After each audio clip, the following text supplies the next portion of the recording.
Education से जो 7 questions पूछे गए हैं, फर्स्ट क्वेश्चन की तरफ बढ़ते हैं। आइए देखते हैं question 1। According to current estimate the gross enrolment ratio in higher education in India is around 27%, which is expected to be increased to dash by the end of 2035. So यहाँ पर 4 options दिए गए थे। अब मैं आपको बता दूँ कि according to national educational policy 2020 ये कहता है कि वन ऑफ द टारगेट्स है कि gross enrolment ratio in higher education हो जाए 50% बाय एंड ऑफ 2035। सो यहाँ पर करेक्ट आंसर आएगा ऑप्शन सी 50%।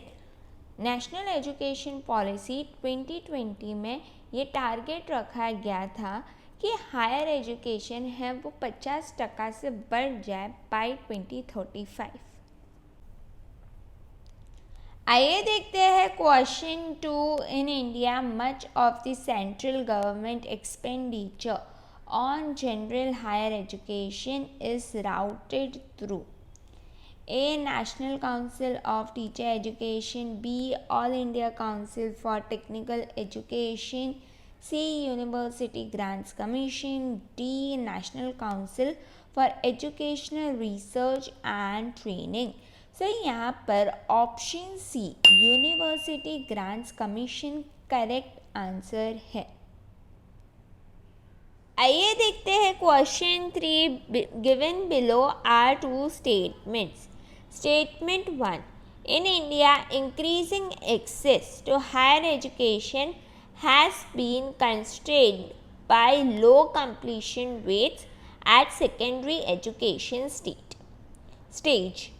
So, यहाँ पर ये स्टेटमेंट करेक्ट है। कहता है कि हायर एजुकेशन की एनरोलमेंट कम है क्योंकि लोग सेकेंडरी एजुकेशन स्टेज ही कंप्लीट नहीं कर पा रहे हैं। सो ये स्टेटमेंट करेक्ट है। Statement 2. By 2030, all multidisciplinary higher education institution will be closed down. अब ये स्टेटमेंट गलत है। सो यहाँ पर स्टेटमेंट 1 तो करेक्ट है पर स्टेटमेंट 2 फॉल्स है। सो यहाँ पर सही आंसर है option 3। Statement 1 is true but statement 2 is false. आइए देखते हैं question 4। Which university in India was first to throw all university examinations open to girls। सो यहाँ पर करेक्ट आंसर है ऑप्शन बी कलकत्ता यूनिवर्सिटी। अब इंटरेस्टिंग बात यहाँ पर ये है कि कलकत्ता यूनिवर्सिटी से एसोसिएटेड है 3 नोबेल लॉरिएट्स। फर्स्ट है सीवी रमन, सेकंड है अमर्त्य सेन, थर्ड है अभिजीत विनायक बैनर्जी। इसके सिवाय इंटरेस्टिंग चीज़ और एक ये है कि ये यूनिवर्सिटी से हाईएस्ट नंबर ऑफ स्टूडेंट्स ने पास की है नेशनल एलिजिबिलिटी टेस्ट।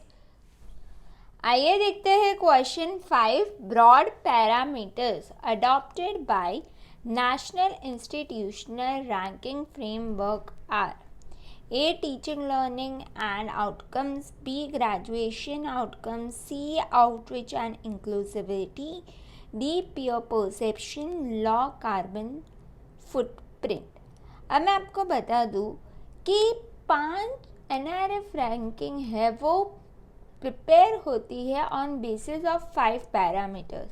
फर्स्ट है teaching learning and resources, second है research and professional practice, third है ग्रेजुएशन आउटकम्स, फोर्थ है outreach and inclusivity and fifth है पीयर परसेप्शन। सो अगर आप देखो यहाँ पर जो सही करेक्ट ऑप्शन आएगा वो है A, B, C, D only. ठीक है, ऑप्शन 1 यहाँ पर करेक्ट आएगा। A. Teaching learning and resources, B. Graduation outcome. C. Outreach and inclusivity. D. Peer perception. जैसे कि मैंने आपको बताया, रैंकिंग NIRF रैंकिंग 5 पैरामीटर्स पे होती है. First teaching learning and resources, then we have research and professional practice, third graduation outcome, fourth outreach and inclusivity, fifth peer perception. आइए देखते हैं question 6. Which of the following is the correct full form of ERNET, इरनेट. ठीक है, सो ये question NTA ने इसलिए पूछा है क्योंकि ये फर्स्ट इंटरनेट सर्विस है इन इंडिया और इसका हेडक्वार्टर्स है दिल्ली में. सो इसका फुल फॉर्म आपको बहुत अच्छे से पता होना चाहिए. इसका फुल फॉर्म है एजुकेशनल एंड रिसर्च नेटवर्क. ठीक है, सो ऑप्शन डी यहाँ पर करेक्ट है, एजुकेशनल एंड रिसर्च नेटवर्क. ये फर्स्ट इंटरनेट सर्विस है इन इंडिया, से ज़रूर से याद रखना इसका फुल फॉर्म. आइए देखते हैं question 7. BYOD in the content of digital initiatives in a higher education in India is: be youthful on digital, B. buy your own device, C. bring your own device, D. be yourself on digital. यहाँ पर correct answer है option C, bring your own device. Concept को मैं आपको समझा देती हूँ. BYOD इसका फुल फॉर्म होता है ब्रिंग योर ओन डिवाइस. अब इसके कई सारे बेनिफिट्स हैं. ठीक है, अब यहाँ पर ये जो कॉन्सेप्ट है वो कहता है कि एक जो एम्प्लॉय है वो अपने पर्सनल डिवाइसेस ला सकता है ऑफिस में और उसके थ्रू वो काम कर सकता है. इस तरीके से एम्प्लॉय कंफर्टेबल हो सकता है क्योंकि हर कोई टेक सेवी नहीं होता. और दूसरा फ़ायदा ये भी है कि कंपनीज को इन्वेस्ट नहीं करना पड़ता ब्रांडेड फ़ोन्स में, हार्डवेयर्स में. तो इसमें भी एक फ़ायदा है. और अगर मैं अपना खुद का पर्सनल डिवाइस यूज़ कर रही हूँ और सालों से मैं यही यूज़ कर रही हूँ तो ऑब्वियसली ये मेरी प्रोडक्टिविटी भी इंक्रीज़ करेगा. सो BYOD कहता है कि आप अपने पर्सनल डिवाइसेस लेके आइए काम पर और उसे यूज़ करिए. पर यहाँ पर बहुत सारी कंपनीज इसके लिए पॉलिसीज़ बनाती है ताकि कोई मैलवेयर ना हो या कोई सेंसिटिव इंफॉर्मेशन का मिसयूज़ ना हो. ठीक है, सो ये है BYOD का concept. I hope you found the video helpful, and if you did, then do like, share and subscribe to my channel. You can also follow me on Instagram and Facebook. Thanks for watching.